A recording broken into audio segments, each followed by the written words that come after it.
Assalamualaikum warahmatullahi wabarakatuh. Oke, balik lagi bersama aku di sini.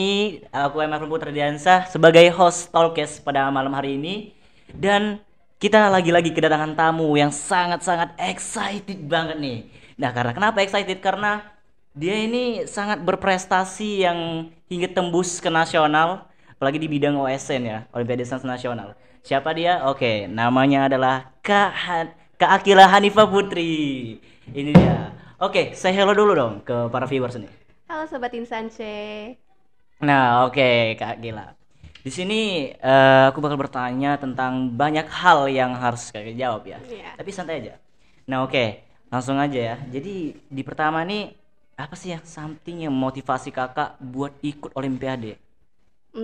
Mungkin alasan umumnya ya pasti buat kesempatan buat masuk ke universitas kan ya. Karena kan Iya, iya, iya. ada jalur buat prestasi. Nah. Jadi pertama kali aku masuk itu juga mamaku itu langsung ngedorong aku kayak ayolah ikut olim, ayolah ikut lomba-lomba biar nanti universitasnya bisa gampang gitu masuknya. Terus juga dorongan-dorongan dari guru-guru kayak cobalah, cobalah, cobalah. Dari SMP juga aku memang di push buat ke olim Oh, gitu. jadi sejak kalau SMP bisa. udah mulai olim gitu ya? Iya. Udah ada pengalaman dulu berarti ya sebelum masuk SMA di Ya, sini. alhamdulillah sudah. Jadi aku udah Oh, agak tahu lah gitu seluk-beluknya dikit. oke.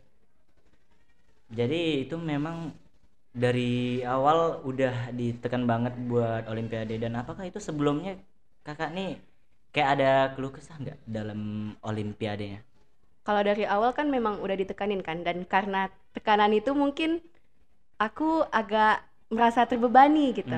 Karena Iya, kan ya aku baru di sini, terus iya. juga karena udah ada push dari orang tua, terus dari SMP guruku juga udah nge-push masuk sini, tekanannya ternyata makin berat gitu. Jadi Hmm, karena tekanan itu jadinya aku merasa kayak oh aku harus bisa, aku harus bisa, aku iya. harus menang gitu. Dan karena Betul, itu betul. jadinya buyar gitu lah semuanya. Padahal aku Wah, memang bisa, cuman ya karena terlalu banyak pressure, terlalu banyak tekanan, jadinya kayak nggak bisa lah, aku nggak bisa, nggak bisa. Tambah kan aduh, ya pressure aku ya. ya tahu kan pressure di sini Ya, gimana gitu. ya itu Iya. dia. Pelajaran aja lah. Terus ini apa sih yang kakak rasakan vibes ketika baru terjun di lingkungan Olim? Awal-awal agak shock sih sebenarnya. Shock tapi ya berusaha dijalani. Karena kan materi olim itu Hmm, kan awalnya masuk pas kelas 10 kan. iya, iya. Sedangkan materi olim itu udah sampai kelas 11, ke kelas 12, bahkan udah sampai pelajaran kuliah juga kan. Jadi Hmm, agak shock sama materinya, cuman ya berusaha diimbangkan, berusaha dipelajari iya, semua iya. semua pelajaran itu. Cuman ya pasti lagi-lagi Iya. terbebani. Ya, Karena terbebani jadinya buyar. dan itu kan sebelumnya di SMP ditekan dan materinya pasti IPA gitu ya. Ya. Enggak, Jadi, aku SMP IPS. Maksudnya oh, pas SMP aku ikut Olimpiade IPS, bukan IPA. wah. Nah, di sini the minimum poinnya tuh pas SMA kok bisa jadi biologi gitu. Karena Nah, sebenarnya aku emang sukanya IPA. lah, Tapi pas SMP tuh aku mau daftar kan. Aku ah, mau bilang ke guruku kayak eh, dulu tuh aku sekolahnya panggilnya teacher gitu. iya, iya. Teacher, saya mau lah ikut yang IPA. Hmm. Terus teachernya bilang, "Oh, udah ada slotnya, udah dikasih ke si ini." Oh, Agak kecewa lah itu ya iya, kan. iya. Terus barulah guru IPS ku datang. Gimana Ah. kalau ikut yang IPS aja? Terus alhamdulillah lolos seleksi Wah, berarti di sampai IPS juga bisa itu ya. Alhamdulillah. Tapi kok jangan nanya IPS ke aku sekarang. Iya, iya. Gak bisa itu, gak bisa lagi. Udah lupa banget itu. Udah lupa banget. Apalagi basicnya IPA kan sekarang IPA. Iya, iya. Jadi kakak ini suka IPA, dan di dalam IPA kan meluas lagi nih. Iya. Kenapa bisa ngambilnya malah biologi nggak yang lain gitu? Hmm, karena biologi itu kan aku emang pengen jadi dokter kan. Oh, Itu iya, tuh udah iya. impian dari dulu gitu. Itu Dan keinginan orang tua juga tuh. keinginan orang tua dan keinginanku. Beh, pas banget ya. Nggak dipaksa kok, nggak dipaksa. Iya, itu bagus banget itu. Nah, jadi kan kedokteran itu pada intinya itu kan biologi kan. Iya. Makanya jadinya aku tertarik buat ngambil biologi karena itu, dan lama-lama bukan cuman karena kedokteran tapi aku emang suka jadinya sama pelajaran biologi. Ya, iya emang sih, emang harus suka biologi ya. Iya, emang harus suka, kalau nggak suka ya bakal nggak enak gitu belajarnya. Iya. Terus nih apa aja nih tips dalam kakak belajar itu? Metode belajarnya tuh yang kakak gunakan hingga bisa tembus ke nasional tuh gimana? Cara pembelajaran kakak pas belajar itu? Kalau aku selama masa karantina itu kebanyakan pada awalnya aku belajar dari soal-soal. Dari soal-soal OSK atau OSP atau OSN sebelumnya. Nah, aku juga dapat tips dari kakak-kakak dan abang-abang sebelum-sebelumnya. Kalau misalnya kita lagi belajar buat OSK, kita ambil materi yang levelnya lebih tinggi lagi. Jadi kayak kan kita mau lomba buat OSK nih, tapi kita latihan dari soal OSP gitu.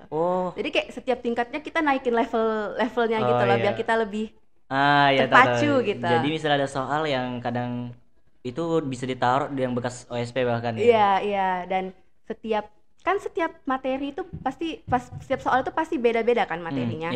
Nah, dari sana itu barulah aku coba cari kayak ternyata soal ini tuh materinya ini. Aku cari di Google kayak tentang apa materinya, baru aku catat. Terus kalau misalnya emang ada sisa waktu, baru baca buku-bukunya kayak buku Campbell atau yang mungkin lebih spesifik kayak buat materi biologi sel molekuler aku baca Albert gitu-gitu. Jadi ini sebenarnya kakaknya lebih kuat di visual atau auditori? Sebenarnya aku auditori sih. Auditori. Iya, nonton video YouTube itu juga. Nonton pembahasan soal atau mungkin pembahasan materi dari luar negeri itu sih. Dari luar negeri. Bahasa Inggris. Karena kebanyakan materi biologi itu memang lebih dari ke bahasa Inggris gitu. Lebih dari bahasa Inggris? Lebih ke bahasa Inggris, lebih banyak di bahasa Inggris. Banyak di bahasa Inggris. Jadi nguasain bahkan jadi lebih ngerti di situ. Iya. Kenapa lebih dari bahasa Inggris daripada yang Indonesia? Karena di Indonesia tuh masih buku-bukunya tuh terbatas gitu loh. Jadi kalau buat sumber yang lebih terpercaya dan lebih terperinci itu memang di yang bahasa Inggrisnya. Dia bahasa Inggrisnya? Iya. Nah ini boleh nggak nih kasih dulu rekomendasi channel YouTube-nya buat pembelajaran di dalam Olimpiade ini? Channel YouTube. Ada nggak? Hafal nggak? Ada. Harusnya hafal lah. 2 sih yang aku hafal. Apa aja tuh? Kans Academy sama Shomus Biology.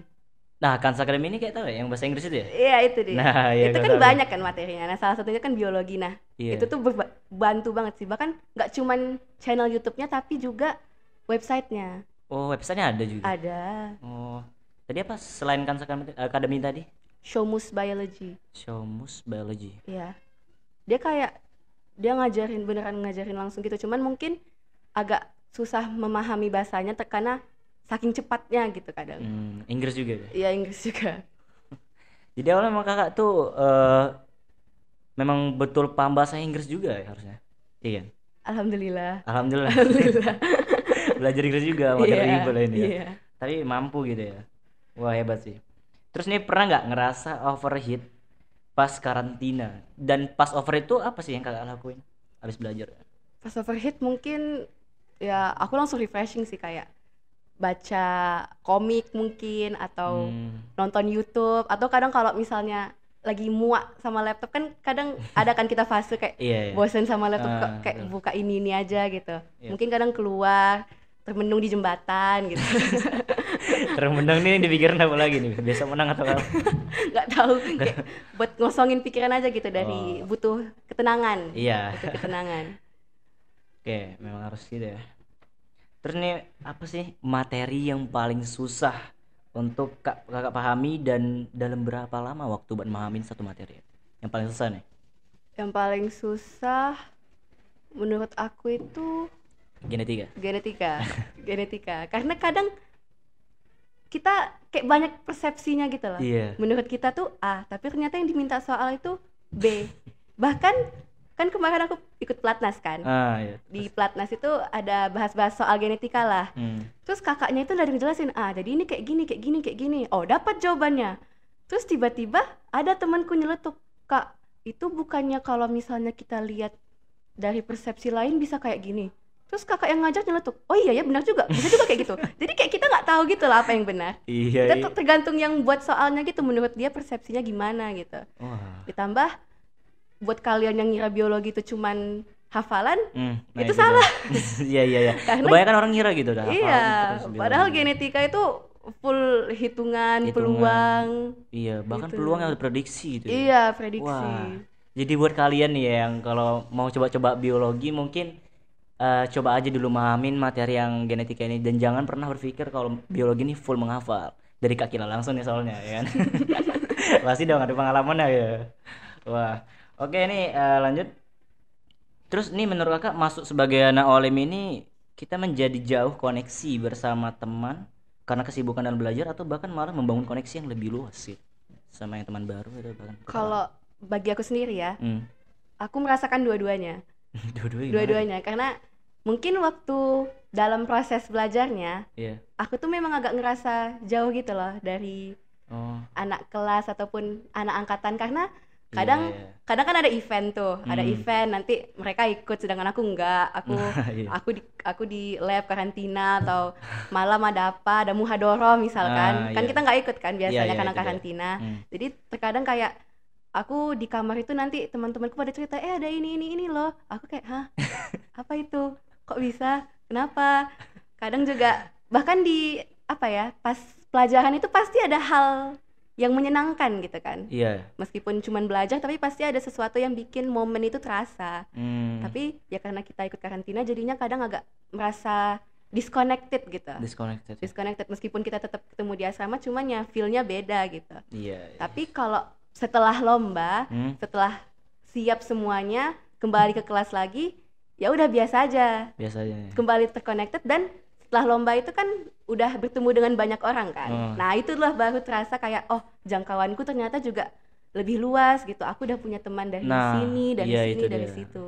Jadi ada plus minusnya ya. Minusnya itu ya di prosesnya bakal ada menjauh gitu. Iya, iya. Agak terputus gitu koneksinya mungkin sebagian. Cuman ya setelah lombanya selesai kayak oh, ternyata semua yang aku lakukan selama ini tuh ada hasilnya gitu. Iya, ada.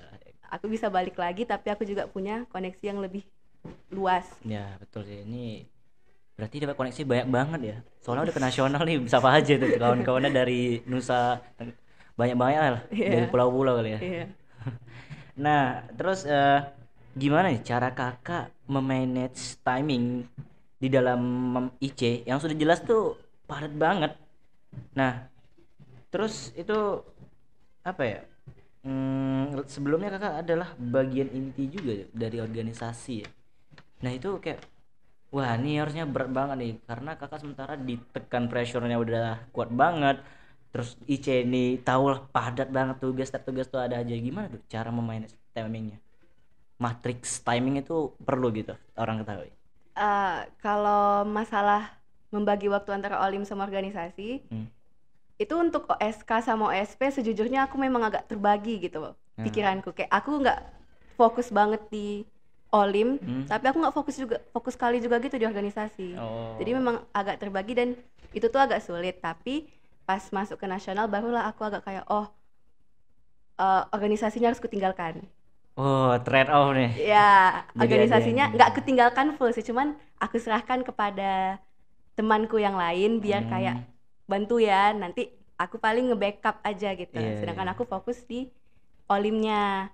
Baru nanti buat pelajaran biasa dan ngejar-ngejar tugas itu biasanya aku selama karantina itu aku udah nanya gitu loh ke teman-temanku kayak ada tugas apa aja hari ini, ada tugas apa gitu. Terus nanti mereka bilang, barulah nanti kayak oh, aku tandain biar nanti kalau misalnya aku lagi suntuk gitu, kok aku belajar ini aja mungkin Iya. nggak bisa lah aku kerjain Iya, tugas iya, itu tugas gitu. itu ya. Iya. Jadi itu manfaatkan waktu luang sebaik-baiknya sih, kayak bahkan kan kalau di masjid kalau misalnya kalau tahfiz mudah siap itu kan bisa kan nyempatin bentar. Ya. Atau mungkin pas temanmu lagi belajar kok bisa nimbrung gitu kayak kalian belajar apa gitu, jadi kayak nggak terlalu kerasa ketinggalan gitu. Tapi kalau mereka lagi belajar biologi nggak perlu tanya. Aku angkat tangan sih itu. Nanti ada aku yang ditanya. Iya. Nah ini pas lagi padat-padatnya itu ya, itu kakak ada nggak yang nge-to-do list gitu di kertas atau cuman bahkan modal di kepala aja mikirnya, disusunnya? Aku bukan tipe yang to do list sih, jadi ya aku tipe yang ya udahlah jalanin aja gitu. Kalau misalnya ada sesuatu yang nggak sesuai rencana kayak oh ya udah berarti aku nggak bisa ini, berarti aku harus ngelakuin hal yang lain gitu. Iya betul ya bagus sih kayak gitu. Terus nih fundamental apa yang kakak gunakan ketika bertemu langsung dengan para lawan olim yang lainnya saat di sana gitu? pas berpapasan langsung nih sama teman-teman kuliah yang itu apa sih yang kakak rasain gitu lah? Pasti kayak wow, mereka pinter banget. Karena waktu di nasional itu kayak aku diem aja. Aku diem aja, sedangkan orang lain di sekitarku tuh pada bahas, ini materinya gini gini gini gini kan, pada bahas soal, pada bahas materi, pada buka buku, buka kertas. Jadinya aku sejujurnya pas pertama kali itu aku agak overwhelmed gitu, kayak mereka belajar, kok aku nggak belajar gitu. Terus kenapa nggak belajar? Karena aku nggak kuat, kayak Wah. Kalau misalnya aku paksain belajar di situ, malah pada akhirnya kalau aku ya, aku akan buyar gitu. Oh. Makanya jadinya aku kayak tenang aja, fokus ke diri sendiri aja gitu. Itu sih yang aku terapin di sana tuh, kayak gitu, kayak jangan terlalu mikirin orang lain itu gimana gitu. Jangan overthinking. Jangan overthinking, kayak ya udah percaya aja sama kemampuan sendiri. Jadi kesimpulan tuh jangan bandingin orang lain sama diri kita. Iya, betul sekali. Cukup bandingin diri kita sama hari sebelumnya. Iya, betul. Nah, itu juga ya para viewers nih ya. Buat kalau lagi ikut lomba tuh kalian ketemu lawan langsung, jangan bandingin lah ya lawan tuh sama diri kalian saat itu, tapi berpikirlah kayak apa sih yang kalian dapat hari ini daripada sebelumnya, sesuai yang Kak Kila yang gunain nih. Nah, biar dapat ya medali juga. Nah, terus bisa kasih tahu nggak nih cara menyukai pelajaran yang padahal dipandang kita itu susah, cuman apa sih mindset yang kakak gunain terus itu kakak tanamkan dalam hidup kakak? Percaya kalau misalnya setiap ilmu itu pasti ada manfaatnya. Kayak ya meskipun mungkin bagi kita, ngapain sih aku belajar ini, kan nanti aku pakai juga. Ya siapa tahu gitu. Siapa tahu nanti suatu saat yang kita pengen itu nggak sesuai dengan keinginan kita, dan pada akhirnya kita harus menerapkan atau menggunakan ilmu itu lagi gitu. Dan juga kan kita belajar itu nggak ada salahnya gitu loh. Kita bisa aja nanti kalau misalnya kita ada adik atau kita punya anak nantinya, kan kita bisa mengajarkan itu kepada mereka, dan itu kan pada akhirnya jadi pahala juga kan buat kita. That's point. Ya, jadi yang nggak ada yang sia-sia gitu, nggak ada yang sia-sia dalam belajar. Nggak ada sia-sia dalam belajar ya. Terus tapi kakak pernah nggak kayak ngerasa misalnya mau belajar yang susah banget bagi kakak, terus kayak itu berarti tetap dipaksain gitu ya kakak harus belajar itu? Suka nggak suka memang harus belajar. Suka harus dipaksain. Kadang aku juga kayak ya ini demi apa ya, demi gurunya juga. Kadang aku mikir kayak kalau misalnya aku dapat nilai jelek, kasihan gurunya gitu. Wah, bisa pikiran gitu ya? Justru yang lain kalau susah malah ngindar gitu. Ini malah gara-gara gurunya. Wah, masya Allah banget nih ya. Nah, oke. Nah, terus unik nih. Apa sih yang kakak lakukan ketika ketemu soal tapi sama sekali nggak tahu jawabannya, dan apa trik yang kakak lakuin? Sejujurnya aku ngarang bebas. Itu gimana ngarang bebasnya? Kan kadang apa ya, kalau aku misal aku nemuin soal nih, rasanya tuh familiar gitu, cuman aku nggak tahu jawaban pastinya, jadi aku kayak nyari hubungannya ke soal-soal lain atau ke soal-soal sebelumnya gitu, terus nanti barulah aku karang entah gimana caranya. Itu nggak ada trik khusus yang nggak gunain ya misalnya ketemu? Trik khusus nggak sih, itu emang udah maksimum capacity kita gitu loh. Oh, maksimum. Tapi ya coba aja gitu, ingat-ingat kayak apa yang aku baca ya tadi malam, apa ya ini. Cuman biasa soal-soal itu kan pasti antara satu dan yang lainnya itu pasti ada kayak hubungannya gitu kan, pasti ada benang merahnya kan. Nah, biasa aku cari clue dari sana, terus ya aku ingat lagi kayaknya ini ada nggak ya, barulah aku tulis apa yang menurut aku ada hubungannya lah gitu. Ada hubungannya pasti jawaban, deketin aja lah, deket aja lah. Nah, itu pernah juga nggak ini kayak betul-betul kayak apa ya, dia bisa jawab gitu sih? Terus itu enggak gini, kan itu waktunya berapa kira-kira kalau dikasih biasa? Kalau misalnya OSN itu kan ada dua tipe. 2 hari. Hari pertama itu full praktikum semuanya. Terus baru yang hari kedua itu tes teori 2 kali. Tes teori itu tulis atau online? Online. Nah kan kalau tes teori kita biasa kan OSK sama OSP itu kan 200 soal kan, cuman soal sekali kan, 50 benar salah, tempat pernyataan. Tapi kalau misalnya di nasional tuh 2 kali. 2 kali? Iya. Teori itu 2 kali? Iya, teori 2 kali. Satu teori berapa? Ya sama. 50 soal, 4 pernyataan benar salah, 200 soal berarti. 200 soal? Oh iya, 200 soal. Iya, 200 kan jadinya. Itu misalnya ketemu soal yang susah banget dan itu kan nggak bisa jawab, itu dicari dulu sampai ketemu atau lanjut aja dulu? Aku skip biasanya. Skip. Ya, aku skip dulu, aku cari yang aku bisa, baru nanti kalau misalnya ada sisa waktu baru aku lamain fokusku di sana gitu. Cuman kalau emang udah mentok ya mau gimana? Iya, iyalah. Mungkin yang susah itu di praktikum sih. Di praktikum. Karena praktikum itu kadang unexpected gitu loh, kayak kita nggak tahu. Kayak misal kemarin aku belajar buat bedah cacing, buat bedah belalang. Yang keluar apa? Kepiting. Itu bedah kepiting? Iya, bedah kepiting. Aku nggak ada belajar kepiting. Jadi nilaiku di sana tuh minus. Yang bagian praktikum anvisuanku minus. Tapi untungnya ke cover sama yang lain gitu loh. Iya ya. Iya. Itu dalam praktikum tuh berapa kali? Ada berapa? Praktikumnya ada 4. Kalau di tahun ini tuh ada bioinformatika, biokimia, anatomi fisiologi hewan, sama biologi molekuler. Ya. Itu yang bioinformatika tuh gimana? Kayak kita tuh nyari kode genetik seputar genetika gitulah di website gitu. Itu lebih ke ketelitian sih sebenarnya. Jadi kita lebih fokus ke gimana penerapan biologi dimanfaatkan di teknologi yang zaman sekarang gitu. Oh iya. Terus itu dari 4 yang praktikum itu berarti cuma 1 yang minus? Alhamdulillah. Makanya perak. Kalau plus emas udah. Enggak gitu juga. Ya udah. Nah, terus nih apakah ini cuman biologi yang menjadi landasan kakak buat masa depan? Gak ada kepikiran yang lain selain biologi? Sebenarnya aku pernah kepikiran buat kimia. Karena masih nyatu hubungan. Iya.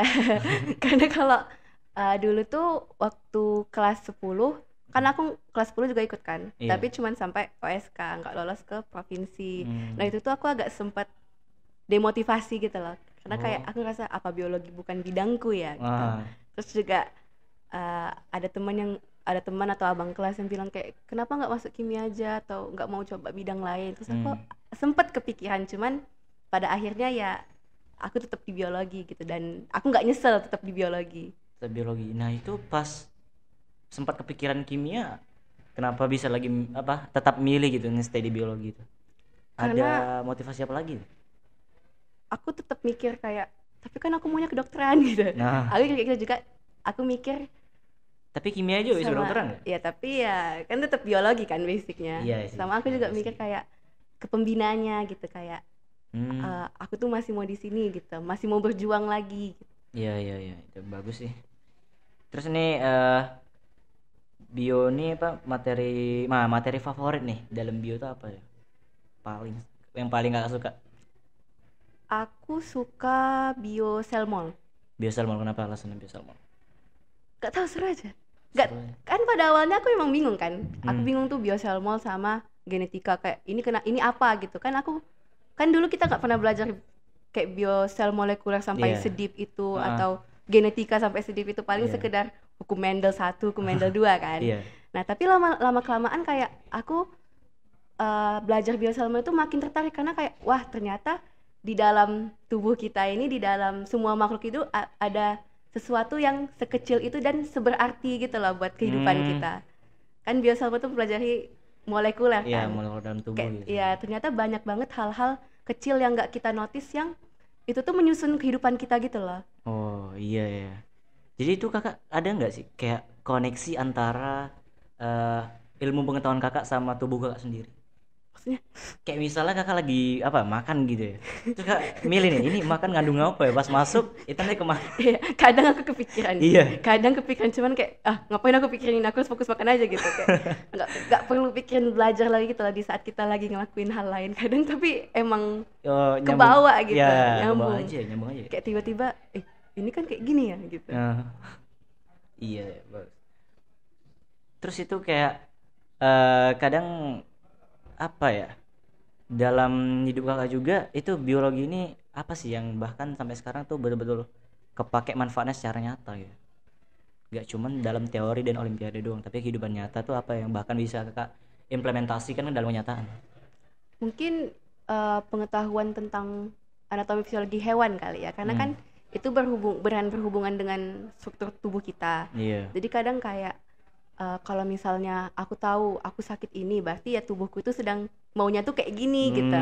Jadi aku bisa apa ya, menentukan kayak oh Menentukan. tubuhku ternyata maunya kayak gini, jadi aku harus kayak gini gitu. Misal aku tuh udah pusing, oh berarti tubuhku nggak mau ini, aku nggak bisa lagi nih, otakku udah nggak berfungsi nih. Ibaratnya kayak otak kita tuh udah mengirimkan sinyal gitu loh, kayak nggak Oh, bisa istirahat gitu. Jadi kayak tapi nggak bisa buat ini apa? pikiran sendiri gitu. Nggak bisa, Di coding sendiri nggak bisa. nggak bisa. Nah, yang dimaksud minder nih ketemu yang dia tuh udah bertahun-tahun juara sepuh ya. Ya, 10. Nah, si sepuh nih kakak ngelihat dia pas ketemu langsung di nasional misalnya bertemu itu malah minder atau kayak ada motivasi gitu buat dari dia nih. Atau bahkan kakak tuh punya koneksi loh sama si orang ini. Aku minder sih. Minder. Minder karena dia tuh bener-bener bahas soal, aku tuh tipe yang kalau orang bahas soal itu aku agak kayak ya langsung minder gitu, kayak ih keren banget bisa bahas soal di depan semua orang gitu, kayak Hmm. aku iri dengan kepercayaan diri mereka gitu. Oh, Jadi alah. ya langsung minder gitu. Terus dengar kan kakak-kakak juri-jurinya itu kadang iseng juga gitu kan, dan biasanya para sepuh-sepuh ini sudah dikenal gitu, sudah Oh, dikenal sama juri-jurinya. Jadi aku kan iya, kayak iya. oh gila dia dah keren banget berarti. Itu ada nggak kayak target kakak tuh buat jadi sepuh juga kayak dia? Agak jauh gitu Jauh rasanya. kali. Agak jauh, kayak itu Kenapa? bukan, itu kayaknya bukan fokusku gitu lah, Oh, bukan fokus nih. bukan fokusku. Jadi lebih mending nanti abis pas udah kuliah jadi fokusnya ke dokteran. Iya, Kira-kira tuh masih ikut nggak lomba-lomba nantinya pas kuliah? pengennya sih ikut, Pengennya pengennya ikut. kan masih ada onmipa gitu-gitu, masih pengennya masih. Iya iya bagus ya. Terus nih sebutin nih komposisi apa aja yang harus disiapkan untuk ngikuti Olim sampai nasional dan medalis. Pertama yang pasti kan persiapkan pengetahuan kita kan, pemahaman kita. Hmm. Tapi selain itu, selain kita paham, selain kita tahu tentang bidang yang kita tekuni, mental mental tuh penting banget sih kalau Mental kata penting aku. banget iya sih. Mental, karena percuma juga kalau misalnya kita udah oh semuanya udah di dalam kepala kita nih, tapi pas kita ketemu ya itulah ya sepuh-sepuhnya itu, Nah, kita langsung kena mental dan kita nggak bisa recover dari Hah? itu tuh bahaya, karena kayak pasti langsung hilang gitu loh semuanya, karena kita udah menanamkan di diri kita kayak ih aku nggak bisa karena mereka udah kayak gini, kayak kita harus recover gitu. Iya. Ya minder dikit gak apa-apa lah, cuman jangan langsung terpuruk gitu Iya, lah, iya, jangan iya. langsung down, harus bisa bangkit lagi gitu. Jadi itu kayak persiapannya dan mungkin ini ada persainannya ya. Itu antara biologi ini sebenarnya kalau kita pahamin materinya ada terdiri dari ya, hafalan, memahami, analisis gitu. Ini berapa kira-kira dari persenan itu? Untuk menghafal berapa persen dan menganalisisnya yang dikuatin berapa persen? Kalau aku sendiri hafalan itu mungkin 30 cukup deh ya, 30. 30, memahami 40, analisisnya 70. Analisis 70. Oh, berarti kuat banget analisisnya.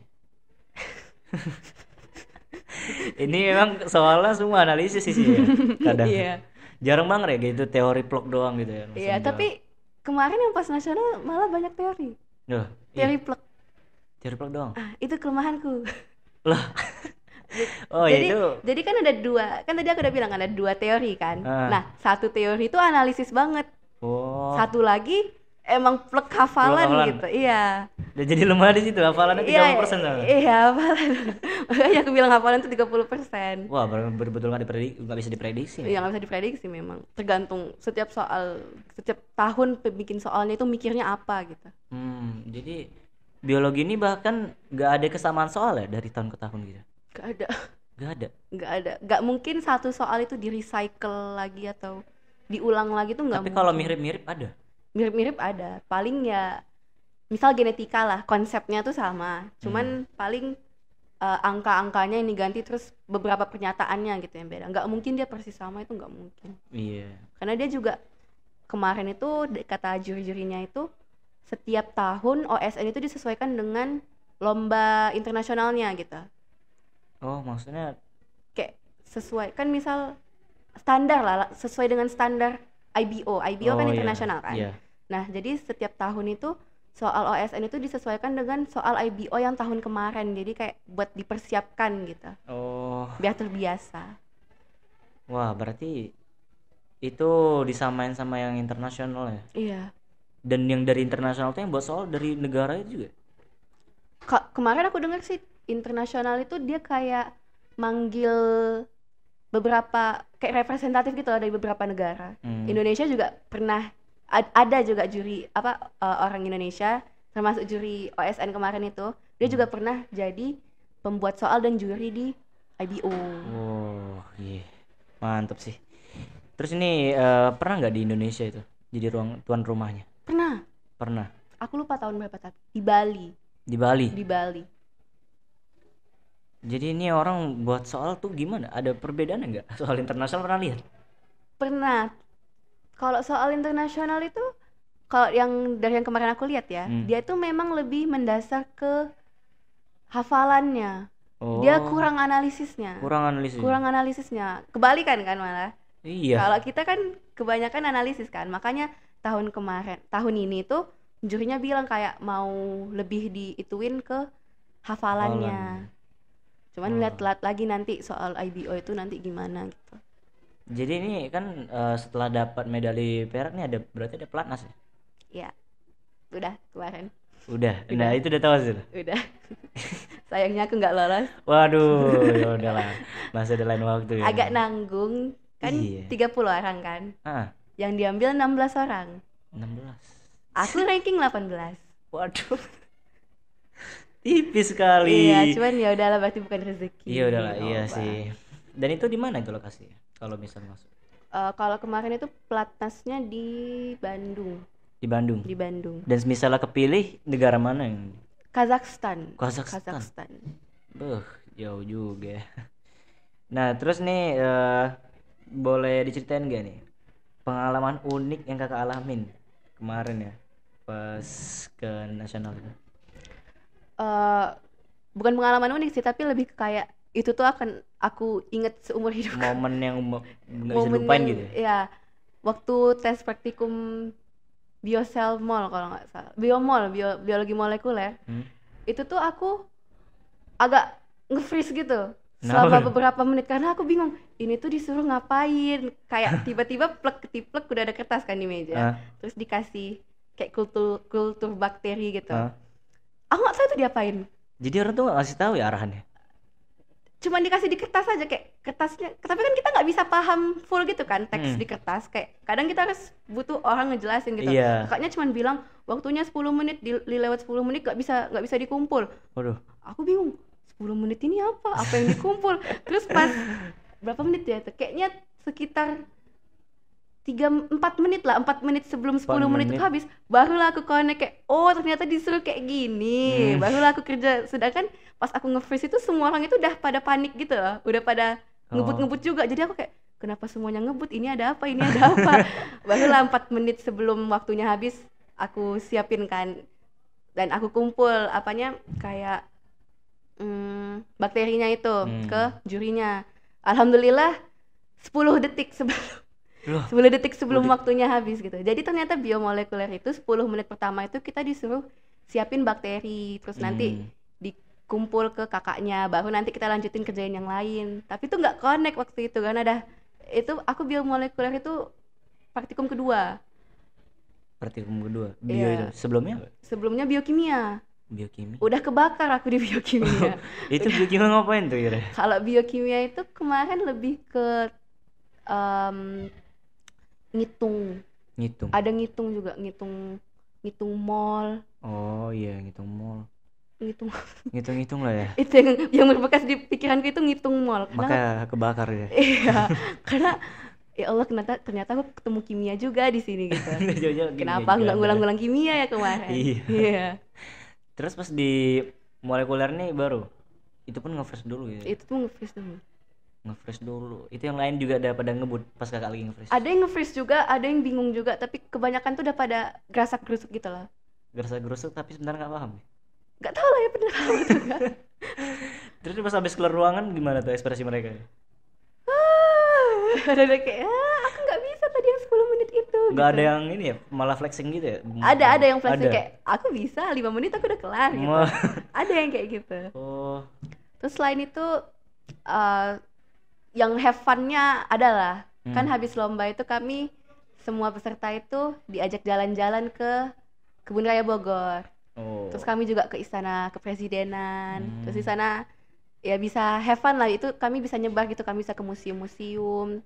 Itu kami bener-bener lepas lah gitu, lepas stres lah setelah 2 hari lomba itu. Terus tuh berarti dapat lah banyak ya koneksi sama teman-teman di sana. Lumayan lah. Oke, nah ini terus pernah nggak nih diremehkan sama lawan depan mata? Terus respon apa yang kakak berikan? Karena aku pendiam kayaknya nggak nggak apa ya, orang-orang itu jarang berkerumun di deket aku gitu loh. Jadi kayak kalau misalnya aku secara langsung diremehin itu enggak, paling kayak, tapi mereka kalau mau bahas sesuatu itu pasti kayak udah ada circle-nya tersendiri gitu. Sedangkan kan aku juga punya kenalan kan sebelumnya karena pelatihan. Iya, Jadi aku tuh sama dia, terus kami tuh sama-sama yang pendiam aja, jadi kayak ya udahlah. Diem-diem udah perak aja. Alhamdulillah. Aduh. Terus nih apa namanya, lebih menghargai hasil atau usaha nih ketika udah mencapai titik teratas waktu itu? Pas udah dapet nih kan, kaget nih denger kalau dapet perak. Nah itu setelah itu apa yang kakak hargai banget ya? Itu kayak hasil dari ini atau usaha kakak yang proses kemarin-kemarin ini?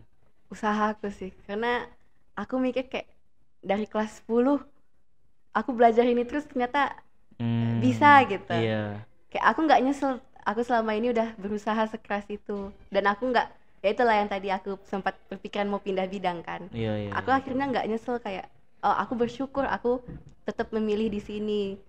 Ya ini hasil atas kerja kerasku selama ini gitu. Wah iya, bagus banget sih. Terus itu kayak nggak ada kepikiran ya, kayak abis apa pas dapat perak nggak ada mikir bahwa kenapa nggak dapat emas gitu?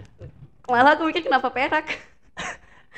Iya. Malah aku mikir kenapa perak karena kayak apa ya, sejujurnya aku mikir kayaknya ini deket-deket mau medal perunggu deh. Aku feelingku tuh kayak gitu, kayaknya agak nanggung-nanggung gitu deh. Terus kan perunggu udah lewat kan? Iya, Kan iya. dia diumuminnya itu perunggu semua bidang, baru perak semua bidang, baru emas semua bidang kan. Pas perunggunya udah nggak ada, aku Nggak kayak ada. udahlah, ayolah pulang ya. Aduh. Aku udah ngechat teman-temanku. Kan kalian semua nonton kan? Iya. Pada nonton di kelas, aku udah ngechat kayak udahlah weh, nggak usah nonton, nggak ada ini kayaknya. Tiba-tiba Wah, dah. Iya sih, itu kayak unexpected banget sih sebenarnya. Soalnya langsung perak gitu ya. Wah, bagus banget nih. Terus nih, pas sudah balik dari sana, terus kakak tuh nyampe ke IC lagi nih. Nah itu kayak ada ini nggak niatan buat apa ya, ngelanjutin lagi di bidang bio, difokusin lagi, atau ya secara eligible aja lah buat di kuliahnya? Kan udah kelas 12 nih mau masuk univ. ya aku lebih mikir ke kuliah sih. Mikir ke kuliah. Iya, karena kayak aku ngerasa waktuku udah habis gitu. Udah Kayak habis. emang udah saatnya aku fokus buat ke universitas nanti iya. gitu. Itu univ apa tuh yang masuk kira-kira? Aku Nah, insya Allah Pajajaran, Pajajaran. Unpad. Unpad, alasannya? Aku pengen di Jabar. Udah sih, sebenarnya itu aja sih Gak alasannya. ada faktor lain? Apa ya, aku dari dulu emang udah mau di sana gitu lah. Dan waktu SMP temenku ada mamanya juga lulusan kedokteran Unpad kan. Terus aku agak terpengaruh lah dari sana gitu. Karena mama temennya aku ini memang keren juga, jadi aku kayak ya udahlah aku mau Unpad juga. Jadi itu betul-betul nggak ada ini ya, kayak pikiran sendiri nggak ada gitu buat ke, misalnya tahu lah ya univ mana sih kedokteran yang terbaik banget? Iya, univ memang sih kayak UI, UGM, Unair itu kan memang di atas Unpad kan. Cuman aku mikir kayak apa ya, UI, UGM itu bagi aku agak terlalu tinggi gitu. Kalau aku ya, karena aku ada dengar beberapa kasus kayak bahkan yang medal emas pun nggak keterima gitu. Karena itu aku jadinya agak takut. Jadi ya udahlah Unpad aja. Ini kayak sama aja cerminannya pas kakak tuh ngedengerin pengumuman gitu. Ngiranya perunggu dapat perak kan nggak tahu juga jadi. Tapi kan kita jaga-jaga aja lah dulu. Oh iya deh. Realistis, realistis. Iya sih. Jangan idealis banget ya. Jangan idealis banget. Iya iya. Terus itu nanti kalau udah kuliah di sana mau jadi kedokteran di bidang mana ya? Insya Allah aku maunya ambil spesialis di anak. Jadi, Spesialis anak. iya spesialis anak. Jadi dokter anak. Nggak mau jadi bedah gitu. Tremor. Kan udah sering bedah kepiting gitu. Beda kepiting itu beda cuy. Waduh. Jadi spesialis anak nih. Mm-mm. Bebas aja nih ke rumah sakit di mana aja. Kemana yang bisa lah. Mana yang bisa. Kemana yang bisa. Mungkin aku balik Batam lagi atau mungkin nanti aku netap di Jabar, di Nangor atau di Bandung, yang kita nggak tahu, belum tahu. Oh iya iya iya sih. Oke, nah terus nih misalnya udah fokus banget nih kan kedokteran, itu nggak ada apa ya kayak side hustle-nya nggak ada yang kepikiran lagi ya? Side hustle, aku agak kepikiran mau ngajar mungkin. Ngajar. Oh, Jadi masuk ke les-les gitu ya? Iya, Kayak katalis ya? mungkin. Ya, mungkin aku bakal ada lah coba-coba ngajar-ngajar buat pelatihan dan semacamnya gitu. Ya itu. Cuman itu masih kepikiran. Penghasilan juga ya? Iya, penghasilan juga. Lumayan. Kayak Bang Syafiq juga deh. Iya, kayak Bang Syah. Itulah inspirasiku. Nah, itu dia iya betul. Terus itu apa lagi nih? Misalnya kakak ini kan udah sampai apa ya? Tercapai lah kedokterannya tuh. Dan itu nggak ada ini ya? Kayak berpikir kalau sampai ke luar negeri di dokter atau cuma di Indonesia aja? Kalau luar negeri aku nggak terlalu sih, karena pertama orang tua aku juga kurang mendukung kalau misalnya aku keluar negeri, karena aku anak tunggal. Oh. Jadi nggak mau jauh-jauh banget gitu lah. Iya, Jadi iya. kayaknya kalaupun jauh itu pun paling dibolehnya di dalam negeri gitu, nggak boleh sampai ke luar negeri. Keinginan sendiri nggak ada gitu buat keluar negeri? Nggak terlalu. Jadi ikut aja nih apa yang orang tua bilang. Oh bagus sih. Terus ini menurut kakak sendiri perkembangan pendidikan Indonesia tuh secara di biologinya tuh gimana? Lebih pesat maju atau di malah majuan di luar negeri? Kalau biologi ya, sebenarnya lebih maju di luar negeri, karena kita nggak usah bicarain biologi di SMA aja deh, tapi juga di perkuliahan. Aku dengar dari kemarin pas Platnas itu ada kakak-kakak yang yang ngengajar. Dia tuh juga salah satu mahasiswi di fakultas biologi, fakultas FMIPA yang biologi murni gitu. Fakultas SITH yang biologi murni di ITB. Terus dia bilang kayak kalau kalian misalnya mau belajar biologi yang benar-benar biologi pure, mending kalian keluar aja, karena pertama buat fasilitas di Indonesia tuh masih kurang gitu. Kayak misal kita mau bakteri ini dengan plasmid ini gitu-gitulah. Pokoknya kita mau bereksperimen, itu tuh kita harus pesan dari luar negeri dan harganya itu mahal.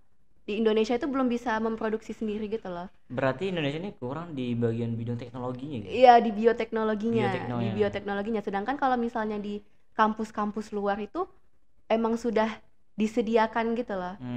Alat-alatnya, bahan-bahannya gitu, dan untuk mendapatkan ya itulah contohnya kayak bakteri dengan plasmid tertentu, jauh lebih gampang dan jauh lebih murah gitu. Wah iya sih. Jadi misalnya ada masuk univ itu kan berarti tuh kalau misalnya masuk univ memperdalam biologi lagi. Iya. Dan itu dengan alat yang seadanya harusnya. Ya, tapi kan karena aku kedokteran mungkin nggak sampai ke bakteri dan sebagainya gitu, jadi mungkin masih lebih deket-deket mau yang jadi pekerjaannya. Iya. Terus ini kayak apa ya, ada nggak sih kayak kelintas pikiran kakak buat justru kita buat ngembangin di bagian tekno di Indonesia itu? Kenapa? Ada nggak kepikiran buat kakak nih malah ngembangin mengembangin maju pendidikan Indonesia di biologi secara teknologi? Kalau secara teknologi itu mungkin nggak bisa sendiri gitu loh, karena kita juga harus mengajak kerjasama sama yang emang bidangnya di teknologi gitu.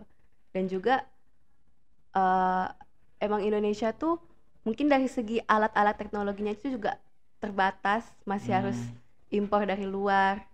Tapi kalau misalnya beberapa tahun ke depan nggak tahu lah, aku mungkin insya Allah bisa gitu. Amin. Amin. Ini memang ya betul di Indonesia tuh kita memang masih minus banget di bagian teknologinya. Sementara Indonesia tuh dengan rata-rata anaknya tuh cerdas gitu, pinter. Yang bahkan kalau kita ikut IBO aja Iya. tuh dapat tuh medalisnya serba ada dapatnya. Tapi kenapa malah anak-anak Indonesia nih yang udah jelas-jelas dapat tuh nggak ngembangin di bagian teknologinya? Itu menurut kalian gimana pendapatnya? Mungkin kalau aku juga salah satu faktornya itu karena yang menang-menang itu kebanyakan juga mereka tuh ambil di luar negeri. Oh. Jadi kayak pada akhirnya mereka akan melanjutkannya itu di luar negeri juga gitu loh. Mungkin mereka kadang akan kembali ke Indonesia tapi fokusnya itu nggak di Indonesia, karena ya sekali lagi mereka mau mengembangkan di sini tapi gimana cara ngembanginnya di saat teknologinya aja belum ada gitu. Dan Oh, juga kalau dari yang aku iya. lihat alumni IBO sebelumnya tuh memang kebanyakan tuh antara habis kuliah mereka netap di unit di luar, mereka kuliah di luar ya, mereka netap Iya. di sana terus mereka mencari pekerjaan di sana juga gitu. Oh, andai kan nih kakak kepilih ya jadi IBO. Nah itu milih baik Indonesia atau ngambil peluang di luar negeri kerja ya? Kira-kira gimana? eh Kalau IBO ya, hmm, meskipun IBO itu peluangnya di luar negeri tuh gede, cuman kayak aku lebih ke Indonesia sih. Milih Indonesia. Aku kayak nggak bisa jauh-jauh dari sini juga. Ikut perintah ibu ya.